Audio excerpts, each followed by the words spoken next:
Welcome to a Wiser Retirement podcast. Before we get started with the episode, I wanted to let you know about a new free ebook available on our website. This ebook goes over the top reasons most financial plans fail and covers what a quality financial plan should consist of. The link to download Top Reasons Most Financial Plans Fail is listed in the episode notes.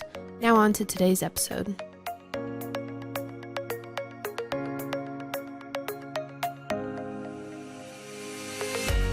Welcome to a Wiser Retirement Podcast. We believe the best financial advice should always be conflict-free. I'm your host, Casey Smith. Joining me today is my co-host, Brad Lyons, and our special guest, Jordan Sute from Sute CPA. Hey, Jordan. Hi. Hey, Brad.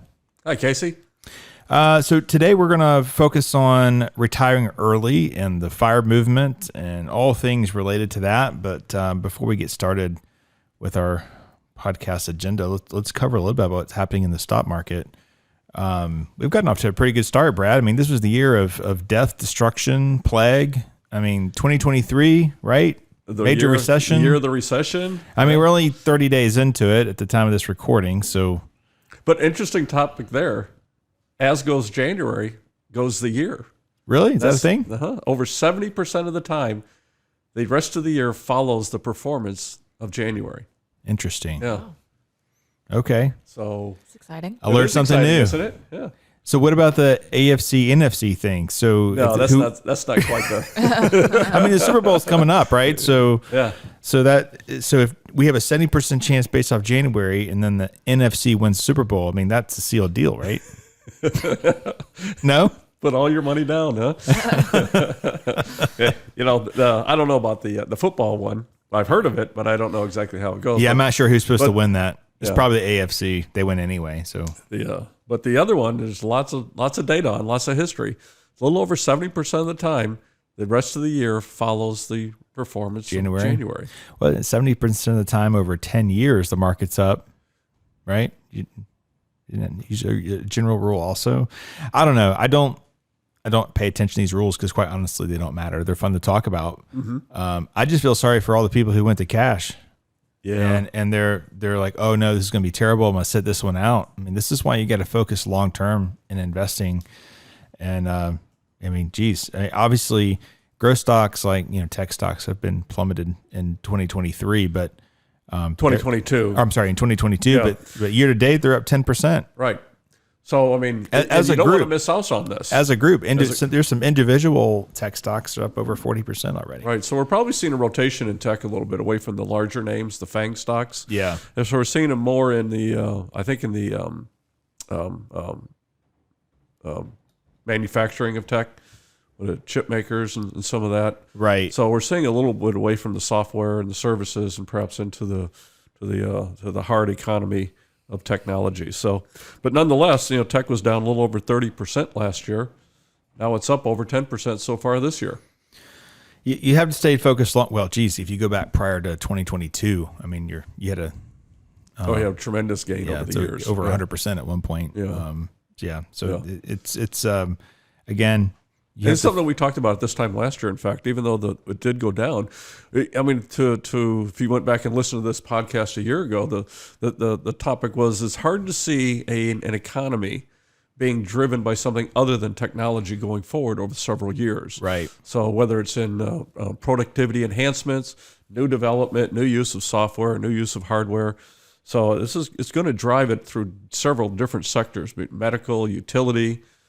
Technology itself tends to beget new technology. Right. Yeah. Real estate, that's another one. That's another one. Up Real estate had year-to-date. a terrible year last year, and REITs was down over 25%. Now it's up almost 10% this year. So far. There's a lot of water to pass under the bridge for sure. I think the S&P 500 is up over 6% as well. Even the aggregate bond market's up about 3% year to date. Plus the yields are higher. Plus the yield is higher. Yeah. Everything's green across the board. And it would just, but that's not what people were talking about in December. No. So I think, what do you think it hedges on in the end? Literally, it's going to hinge on whether or not we go into any sort of recession, and whether or not we've already discounted that to the effect that investors, are already discounting and had discounted it to what effect it happens. Now, last year, we went into a recession, but we argued about what a recession was. So I was thinking about this. Yeah, the whole idea that's is right. we may go into recession, but they may change the definition of a recession, so we may not go into recession. So what is a recession now? It's kind of up in the air. So I guess investors are going to be the ones who look at this. But I had somebody share with me not too long ago, we don't invest in the economy. We invest in the stock market. Right. So the economy may go into recession, but that doesn't mean stocks are necessarily going to follow that off the cliff. Okay, investors are looking beyond it because if there is one, it's likely to be shallow. Just like last year's was shallow. It was like 0.1%. Unbelievably small. I actually need to research that. You think about stocks and investing. Our grandparents, they were probably buying. Cornflakes have been around forever, right? They're probably buying cornflakes, and their boxes are probably like 10 metal boxes, but there are tons of flakes in there. I bet you. Yeah. Right now, the boxes are like the family size. It used to be like the single size, and there's more air in that bag than there are flakes. But you know what? Still making money. Still making money. So it sucks for the consumer, but for investors who have invested in these companies, there's ways to make more. There's ways to make more money. Technology allows us to manufacture cheaper, or they just take away product and charge the same price. So that's why my point is that's why I want to be in stocks. That's right. Either way, American business managers are going to adjust to whatever the economy is and wherever the profit levels are that are required by investors in order to get that investment in their company. So, American business managers are probably better now than they've ever been. Balance sheets are certainly better than they've ever been, with interest rates having been so low for so long. Right. They had the opportunity to refinance old debt at higher rates and extend these low rates out for years and years. That can be used for, product and research and development, new products, new services, new marketplaces. And you have to remember, you have to separate how you feel about politics and about the world around you. Oh, absolutely. From the portfolio and performance, what happens. They're actually not as correlated as you would think. Right. And the day-to-day things that we are hearing about in society through this 24/7 news cycle that we're in. I was on Twitter last night. You can follow me, by the way, at Wiser Investor. That's my Twitter handle, at Wiser Investor. I don't have that many followers, so I thought I would start. I'm a big SpaceX fan. Been to a couple of launches now. Yeah. My man Elon owns Twitter now, so I figured I better get on the platform. And man, it was so negative last night. Just all the stuff. It's like the White House is like the Republicans. This is from the White House. There's a Republicans are going to squash, reduce Social Security and Medicare. I'm like, really? Who's proposing that? And so I go off of Twitter. I go into Google and I start researching. There was like somebody from Florida said that maybe we should cut back some of these entitlements. Someone insignificant. So literally no one's actually said that. Yeah. And then I go back into Twitter and I'm like, Lee, this is no different than Facebook. It's doom scrolling.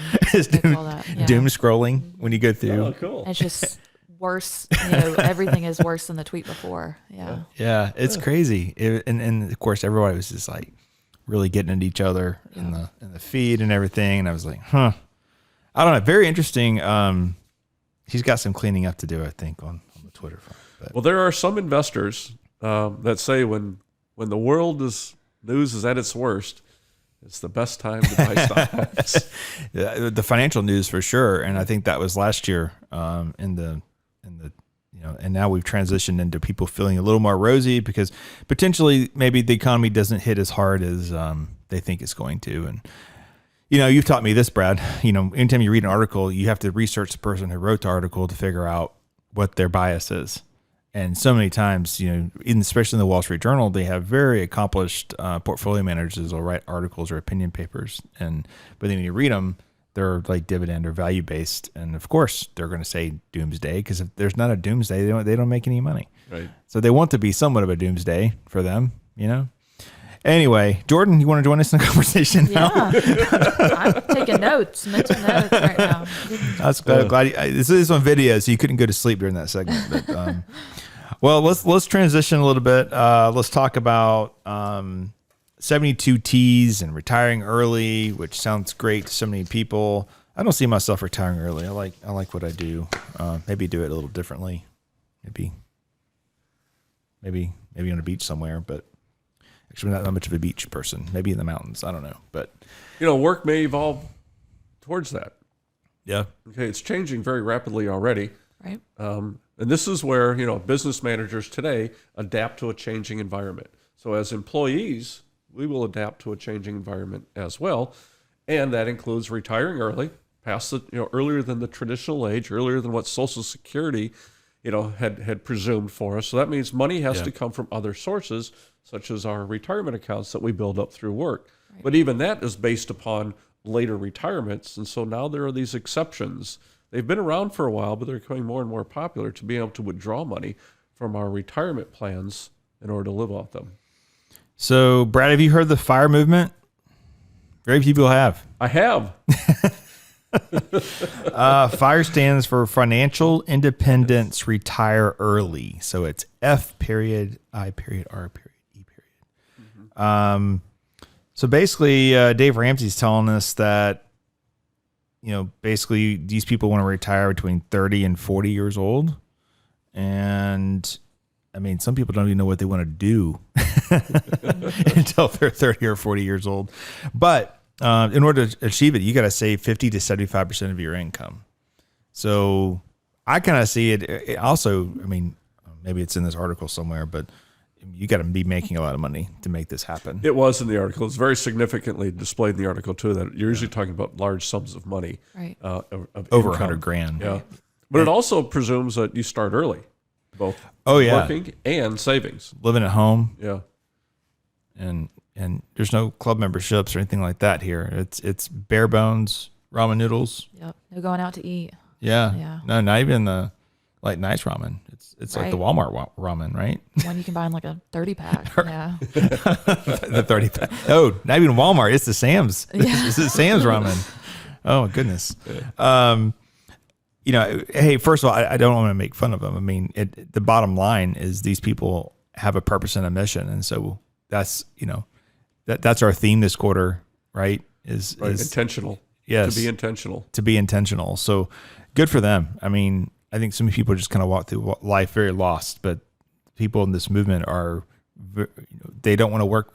They want to be able to travel and enjoy things, and so what they have to do is they have to start dreaming and planning for retirement, because if you're 24, 25 years old, you only got 10 to 15 years to be working and saving as much as you possibly can.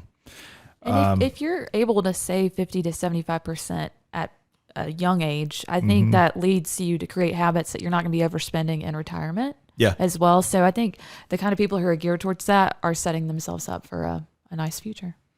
Yeah.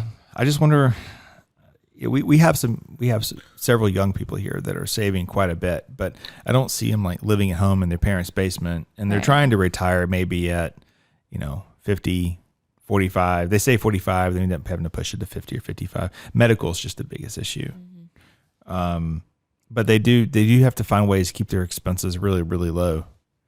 So, that's a big part of it. Yes, was the expense side of the equation. Because literally, if you can avoid an expense, okay, it's like receiving a tax-free raise in your checking account. Yeah, right. So if you avoid a debt that you don't have to pay, or pay off a debt that you were paying, all of a sudden you just have more free cash flow in your account. But you have to get, to me, you need to do it debt-free. So that means you got to get the house paid off too. Right? I mean, if you're going to live on a bare bones budget in retirement, I just don't see having any payment. So not only do you need to save a nest egg big enough for you to live off of, because Social Security is not available, retirement's not available, you're going to have to also build or also eliminate a mortgage. So it's hard. It's just hard to envision that in this economy right now. But people are doing it. Also, too, I wonder how many of the FIRE movement people are actually working more than one job.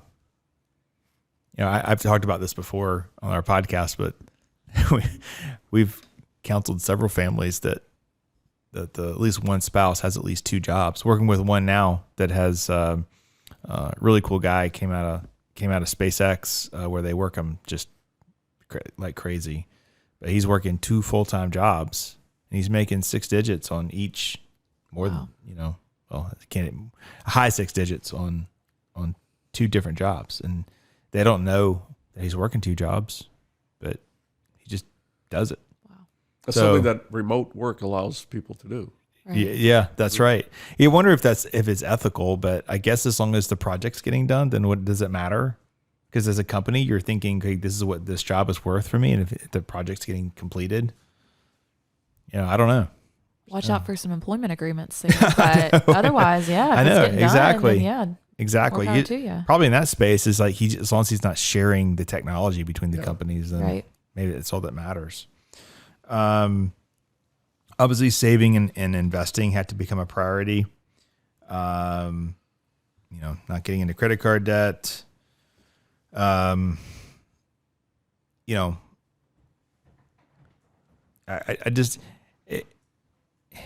just have to start early. That's what it comes down to.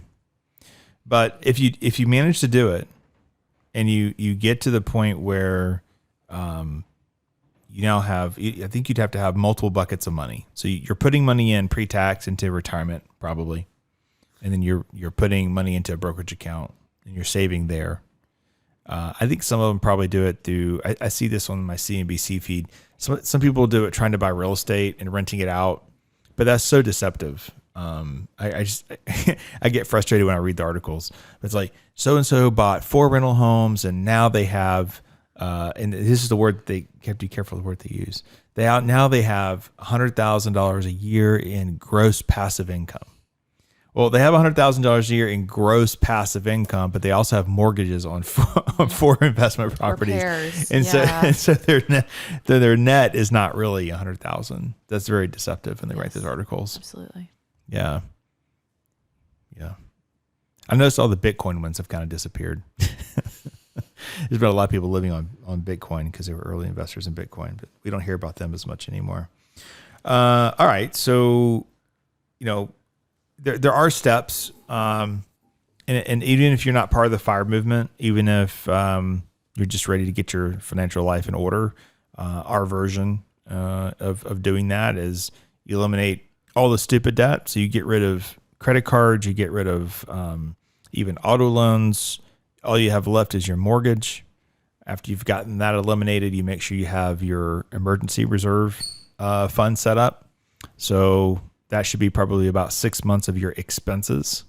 After you have 6 months of expenses taken care of, then you start rolling into retirement. And you start saying, am I saving enough for my retirement? While at the same time, making sure that your home is getting paid off by the time you retire. That process, that planning process is what we take our clients through. And then after we get the allocation right in our retirement account, we're saving enough, we then can focus on college education for kids. Every family has a little different angle with that. After we check the get education box, we're going to then go into what we call the opportunity money. And that's where it's really fun to get planning, because you're saving, you're saving enough for retirement. You have your kids, the next generation, your legacy being pushed toward hopefully a debt-free education. And then the opportunity money could be early retirement. It could be tax opportunities in retirement where you're able to live off that opportunity bucket money. And so between maybe 55 or 65 or whenever you retire, between then and 75, your required minimum age, RMD age now for younger people, you can start converting IRA to Roth during that time period. So now hopefully you're only being taxed at 12%, and you have this you're living off your capital gains in the other account, which is taxed pretty small rate at that point. So there's your beginning. If you want to join the FIRE movement, those are your wiser steps to get started with that process. And so you can dream. You got to start with dreaming, I guess. But then the second part is you got to eliminate all the debt and start focusing on building wealth. Now, let's say you're there, Jordan. You call your CPA Jordan up and say, "Hi, best CPA Jordan. I'm only 50 years old, and I want to pull money out of my retirement or my IRA, but the IRS is telling me I'm going to take a 10% penalty because I am younger than 59 and a half. What in the world do we do? Because the government's not set up for this whole fire thing. They're not. You're right. And there are a few options, and I know we're going to get into 72T, and I think it's a little misleading because you might hear 72T and you've heard about it before. You're thinking something about these payments that need to happen pretty routinely, but 72T in itself is a whole multitude of exceptions. So let's first figure out why you need this money. Is there another exception that we could fit under, whether it's medical expenses, are you looking to buy a house, paying for higher education? Those exceptions are also covered under 72T and will get you out of that 10% penalty. But if it's just to, hey, I want to retire, I want to travel, I want to live on this money, then we're going to have to go to a very nuanced section of the rule, which is these substantial equal periodic payments, SEPP. And it's a very specific calculation based on either life expectancy or an amortization table, and it lines out for you exactly how you and how much you can take out of your retirement account while avoiding the 10% penalty. But there's a whole lot of rules there that come into play, and I definitely suggest meeting with somebody who knows those rules and can help you do it correctly, because the consequences if you don't do it correctly are not good.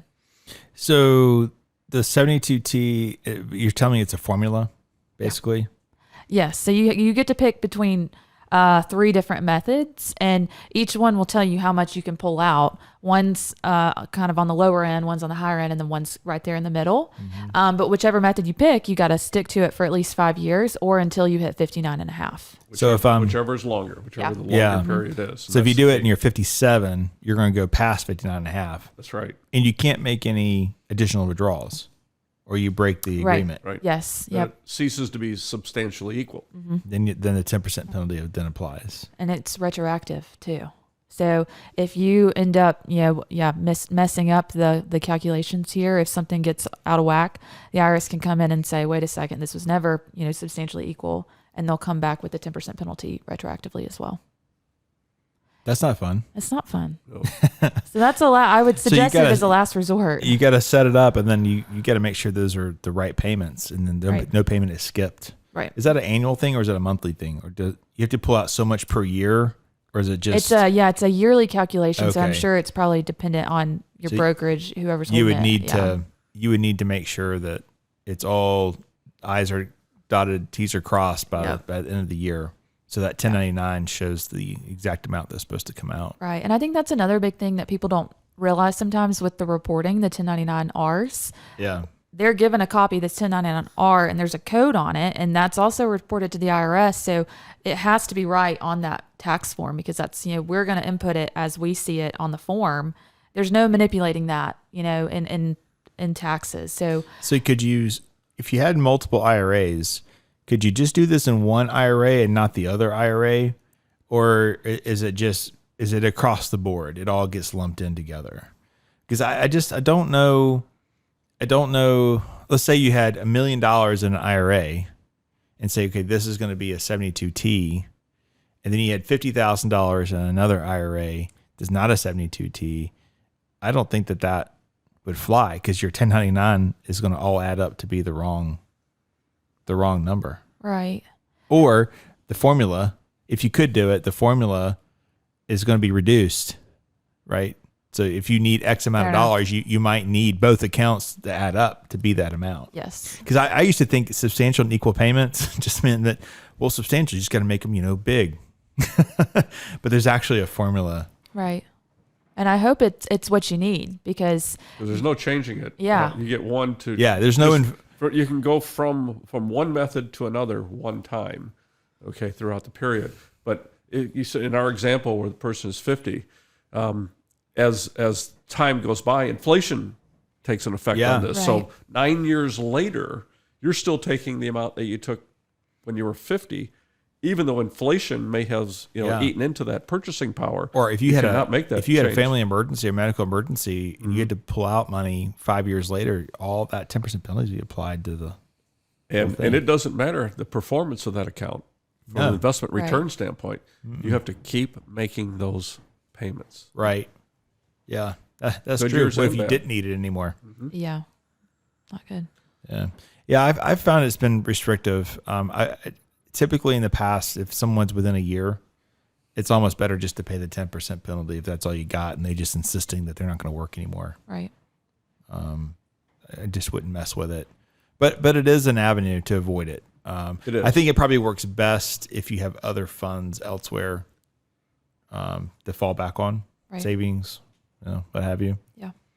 Now, what I try to do, if we're in this situation, is don't even do a rollover. If you retire from a company, you have a 401k money, 72T doesn't have to be applied to that. Are you talking about the Rule of 55? Yes, Jordan. I'm talking about the Okay, Rule of good. 55. Yeah, do you know anything about that? I do. I like this one. I think it's a great option as opposed to 72T and the very nuanced calculations. The Rule of 55. If you leave an employer and you're at least 55 years of age and you're in their either 401k or 403b plan, and you leave that money in that plan, so you don't roll it over to an IRA. If you're at least 55 and you separate for any reason, you can take money out of that 401k plan without being subject to the 10% penalty. But the employer's plan has to let you do that. So they get to decide when setting the plan up whether or not that's an option they're going to give their employees. And then sometimes they even make it where if you want to take money out of the 401k and you're 55, you have to take a lump sum. So obviously that wouldn't be a good idea.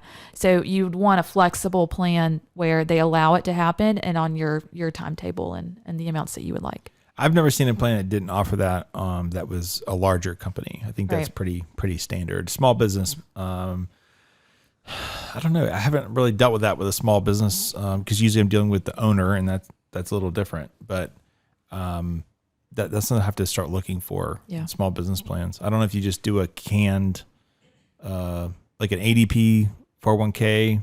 I'll have to go back and look at that. That's a good question. But for most people, they don't. They're at larger companies, so it's really not an issue. There's one other thing that we've seen in our something I'll add. Okay. Is if you are working and you want to retire at 55 and you have IRAs elsewhere that were from other old 401k plans that you rolled into an IRA, why not roll that IRA back into your new plan where you're currently working? That's perfectly legal to do that.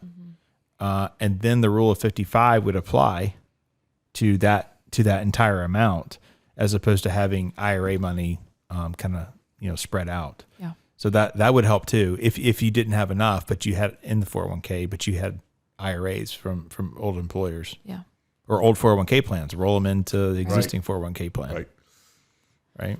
Because in an IRA, as long as you haven't commingled it with any other dollars, such as correct contributions directly to a traditional IRA, what your point is valid, that they can roll that in to the 401k and do distributions from it total, or go from one qualified retirement plan directly to another. Right. You're going to say something? Yeah, we've seen something in practice this past year where we had a client who was in a 401k plan with her employer. She had company stock inside that 401k plan. And when she left, she rolled everything but the company stock into an IRA. And then she was able to take that company stock and roll it into a taxable brokerage account. You pay tax on your basis of that stock, not the appreciated value. Yep. And then you escape the 10% penalty. You've gotten money out of your retirement account, and it's now in a taxable brokerage account where you'll pay capital gains tax instead of ordinary rates one day. Is that NUA? Yeah. Realized appreciation. Mm-hmm. Right. Yeah. That actually makes sense in that scenario. Otherwise, wouldn't you rather just roll it and sell it and not have any capital gains? Right, but you're going to be paying ordinary income tax on the distributions on one the day. Distribution as opposed to capital gains. So you could pay capital gains, especially if it's a large spread there. Yeah, that's true. And there's been a great deal of appreciation. Right. We just see less and less of that now. I think probably in the tech sector, there's going to be more potentially that, although technically their 401ks don't really, their company stock doesn't show up in 401ks. It's usually just grants and options and such. Right. The days of a company matching with their stock kind of ended with Enron. I was thinking, thank you, Enron. Right. Screwed up everybody's retirement accounts. Or helped in some cases. Who was it? I think GE employees still getting matched with GE stock. which is almost like fraudulent if you think about GE and how much debt they were carrying. AT&T, that's another one I'd be worried about too. Maybe less so after the sale, but that company carries so much debt. I can't imagine having most of my retirement in AT&T stock. That'd be really scary. Okay, so 72T. Probably avoid that if you can. Roll things into your 401k plan. Use the rule of 55. Otherwise, if you're in the FIRE movement, man, more power to you. That's awesome. I would just keep saving outside of retirement accounts for the most part, because if you're saving 75% of your income, you're probably not. You're probably maxing out 401k, and you'd be living off brokerage accounts or other passive income. You know, another thing too about FIRE movement I've noticed is it doesn't mean they're out of like the 9 to 5 grind, but they're still doing things. And you go in like Upwork. I feel like this is who these people are. You go in Upwork, and yes, we're clip art to be created, or I just picture someone on a beach somewhere who's like, okay, I did my 2 hours today. Yep. And we wonder where all the workers are. I think they all just became self-employed. Right? Yeah. This is what it seems like. We had a client come to us recently because their CPA retired to Florida, and she does every year. She cuts down her number of returns, and I'm just like, that's the life that I'm gunning for right there. So when I'm off in Florida one day, I've told you right here, I was planning on you're it. Cut off 20% every year. Yep. That's funny. All right, Jordan, thank you for joining us today. If you want to use Jordan's service, Jordan, what's your new last name? I'm Jordan Sute Norton now. Jordan, okay, with a dash. Is that your middle no name, hyphen, but I am. I'm definitely keeping the Sute. It rolls off the tongue a little bit better than Jordan Norton. Got it. Okay. I haven't thought that much through it yet. Trust me, I have. Well, congratulations. I hope you guys are doing great. Yep. And you can reach you go to Sute-CPA, SuteCPA.com. Yep. And learn more about them. Yep. If you want to know more about 72Ts, hey, go to our YouTube page, A Wiser Retirement. We have several links also in our show notes. Changes to the 72T interest rates recently. What the rule of 72T is and the rule of 55. If you need a recap, maybe we didn't explain it well today. That's there. 3 tips to retire early is also on our YouTube channel. We have a podcast episode 115. What could happen if you don't prepare for retirement? If you're not even close to being on fire, you're cold. You might want to go listen to that episode. And episode 103, your pre-retirement checklist. If you're right here on the edge of retirement, which I guess most of our clients are right there, people who come see us. Thanks for listening to today's episode. If you're interested in learning more about Wiser Wealth Management or want to schedule a consultation to meet with one of our fiduciary financial advisors, you can do so by going to wiserinvestor.com. All you have to do is just click the link in our episode notes, and we'll be happy to talk to you. See you next week. Thank you. Thank you. Thanks. Thanks for listening to a Wiser Retirement podcast. We hope you enjoyed today's episode. Make sure to subscribe wherever you're listening, that way you don't miss any new episodes. We would also appreciate if you could leave a rating and review. If you have any questions about anything that was discussed today, head to wiserinvestor.com and reach out. We would love to hear from you. This episode was produced and edited by Lilton Moore.